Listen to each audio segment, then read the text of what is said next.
Meron tayo ditong Honda XR 200 year 2010 model. Ayan siya. So, ang displacement nito is 200cc. Tapos kung mapapansin nyo, 2010 model to ng XR, pero pinalitan na yung kanyang fender. Hindi na siya yung kulay puti. Tapos pati itong mga fairings niya pinalitan na, ginawa ng pang trail type. Ito siya.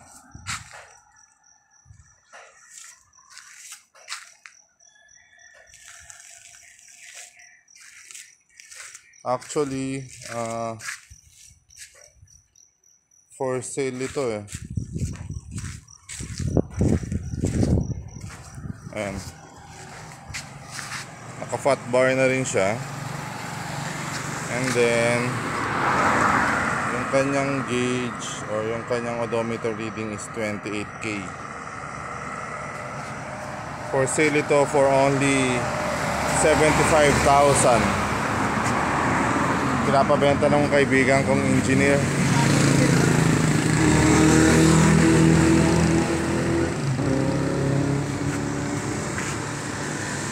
Ito siya, naka power pipe na rin siya.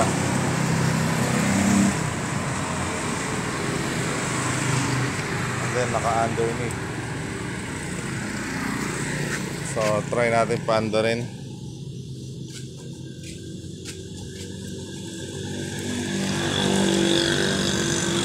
Engine stop. Ayan.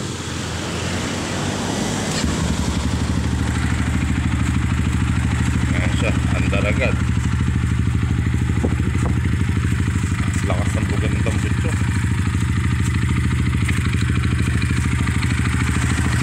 Ayan ang andar niya.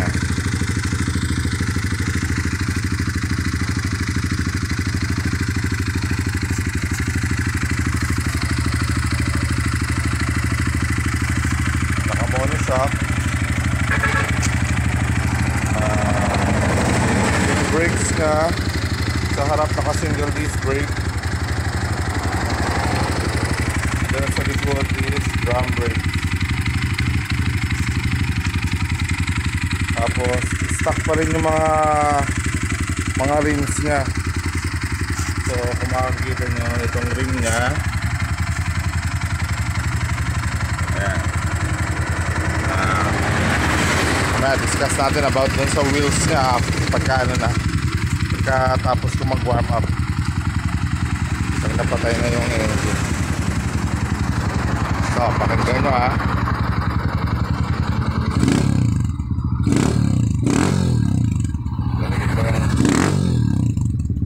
Diba? Kakaiba ang andar.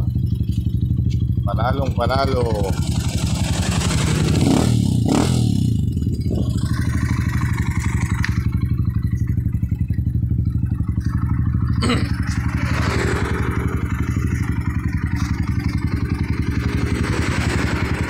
So that's it. Turn off muna natin. And then ito, discuss natin. So ito, inside mirrors pa rin yan, pinalitan na rin.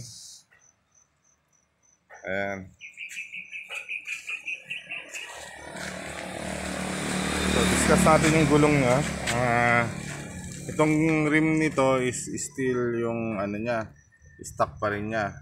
Alloy na siya. And then kung makikita nyo, 1.6 by 21 yung size ng rim niya, yung rim 21 siya. And then 1.6 yung lapat. So ayan. And then ang gulong na nakakabit is 275 by 21. Ayan. Tapos sa likod naman, yung kanyang rim sa likod is nagkakamali 18. Tama, 18 nga. So ayan siya.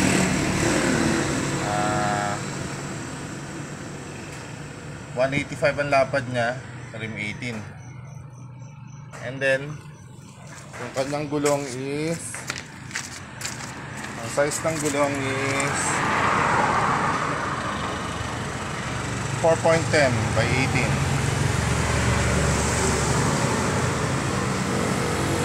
Ito Starcross Piston brand, made in Thailand. Yung mga nakakabit na gulong niya. Ayan siya. Okay. Yung plate number niya nandun na rin sa ilalim. Basta wala na yung pagkakabitan dito eh.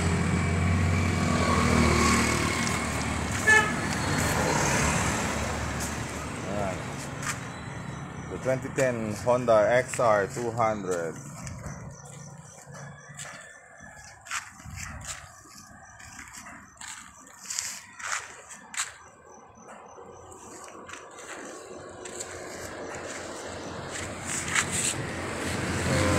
Carb type pa rin siya. And then, meron din siyang fuel faucet. Tapos ito yung kanyang starter. Push button siya. So kung makikita nyo dito sa kabila, walang kickstart.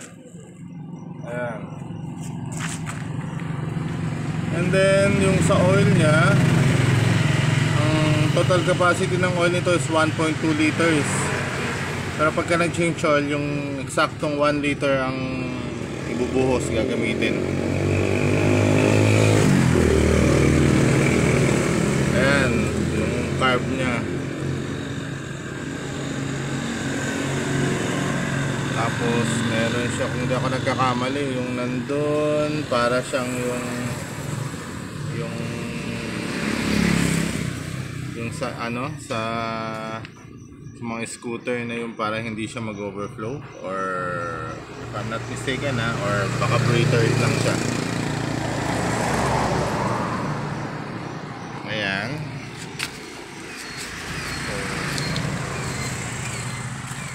So, clutch type siya. Tapos yung kanyang cambio ay half lang, front lang siya. So yun, itong kanyang engine sprockets stock pa rin siguro to. Kung hindi ako nagkakamali, it's either 16 or 17 ang harap. And then itong likod, either 48 or 50. Tapos yung drive chain niya o roller chains niya, ayan, makakapal na siya.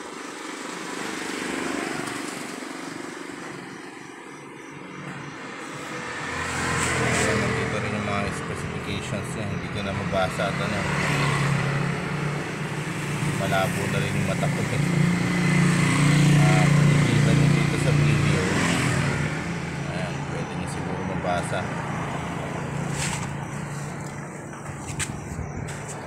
So, ito yung ating walkover sa ating napabenta na Honda XR 200. Ayan, meron siyang bag dito sa likod, talaga ng mga tools at saka yung mga ibang papers niya. Ayan siya. Alright. Baka may mga interested na taga dito sa Tugigaraw City, Cagayan. Try nyo lang na kumontak sa akin for to see this unit kung interested kayong bilhin. And then yung location ko, dito lang ako sa Diversion Road, San Gabriel. Harap kami ng office ng Department of Agriculture. So nandito kami sa may mismong tapat ng DZDA-FM. Ayan, harap lang nito mismo yung aming location. So pasyalan nyo na lang dito. Yung mga interested na tumingin dito sa motor. Maraming salamat.